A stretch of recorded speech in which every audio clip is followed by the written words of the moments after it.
Hi, my name is Logan Pickett, and I'll be discussing the Deepwater Horizon oil spill. So, the Deepwater Horizon oil spill was a massive explosion of the BP oil rig that happened on April 20th of 2010 in the Gulf of Mexico. Uh, the rig exploded, resulting in the death of 11 workers, as well as injuring 7 more, and also resulted in 400 tanker trailers worth of oil entering the ocean. It happened 42 miles off the coast of Louisiana.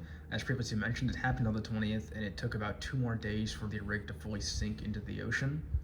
For roughly 3 months afterwards, 134 million gallons of oil leaked into the ocean. You can see it on the diagram here, just the sheer amount of oil that was there. It absolutely devastated the kind of various habitats and sea life that was in that area. Circumstances. So, in the report given to the president, some of the things they list was the cement slurry was basically improperly made, which did not provide a good enough seal. The pressure tests that were used to ensure the seal was good provided false positives, and the workers believed that the test showed good results. And then lastly, removing the drilling mud from the wellbore would have provided another buffer for the hydrocarbons, but instead they removed it, which allowed an even worse seal. Accident prevention, first and foremost, more adequate training for the people that were on site. Many of them were working off of either very little information or just simply did not have enough information in the first place and were not properly trained. Improved management and communication between the companies. Many of the people on site also potentially just blatantly ignored signs that something was wrong, such as seeing the pressure readings going up and just choosing to continue with the operation anyway. Better inspection of the equipment. The blowout preventer was apparently out of date and was just not in good shape, as well as many other equipment. So if they had kind of done their due diligence, they could have avoided that.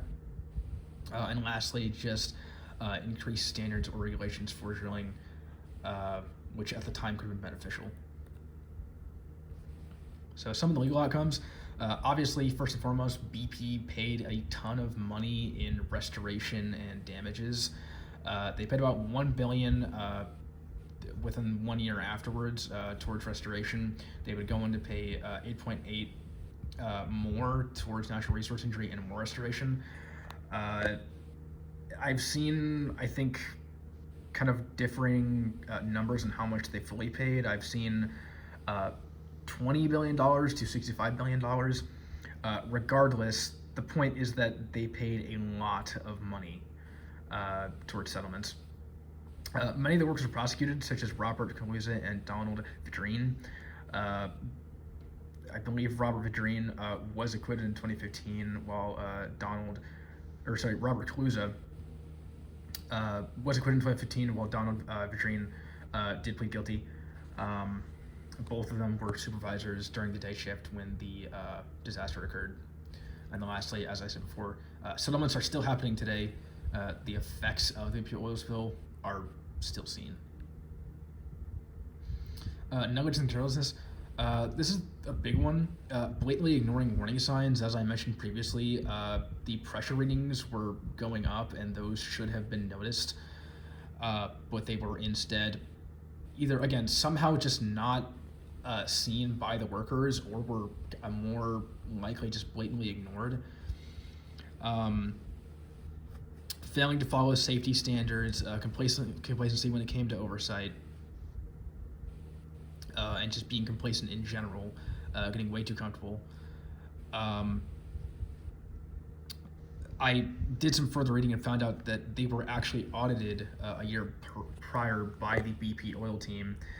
Uh, and the ram bonnets had not been recertified for 9 years when they should have been recertified every 5, which blows my mind that they could be that out of date.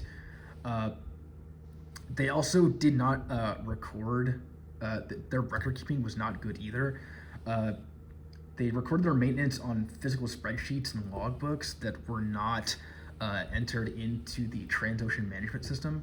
So actually kind of keeping track of maintenance was also not really possible because they did not have all the proper information in the proper spaces that it needed to be in. And lastly, the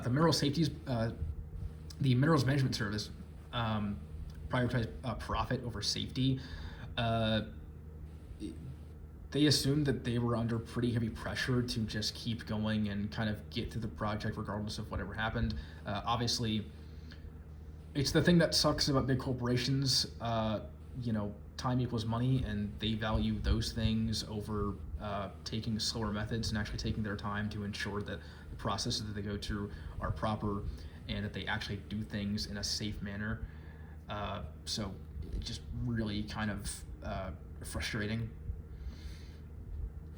Some of the defenses at the time, there were not regulations that covered some of the causes of the blowout. So they were working off of kind of the best information that they could.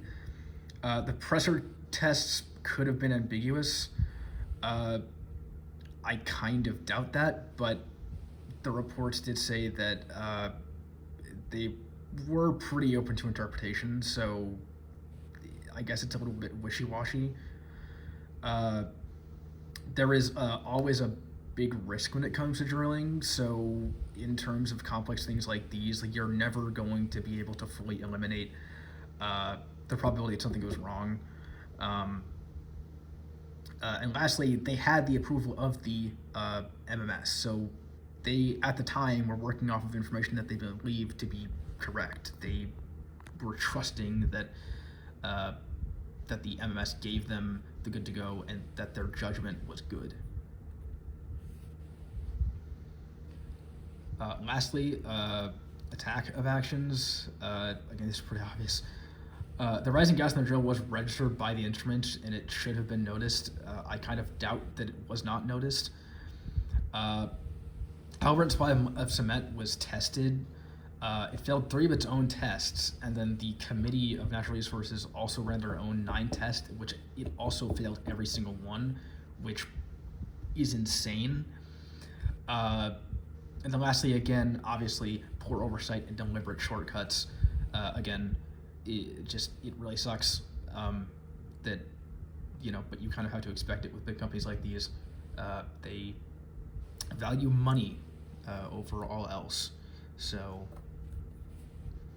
lastly, these are my sources, and thank you very much.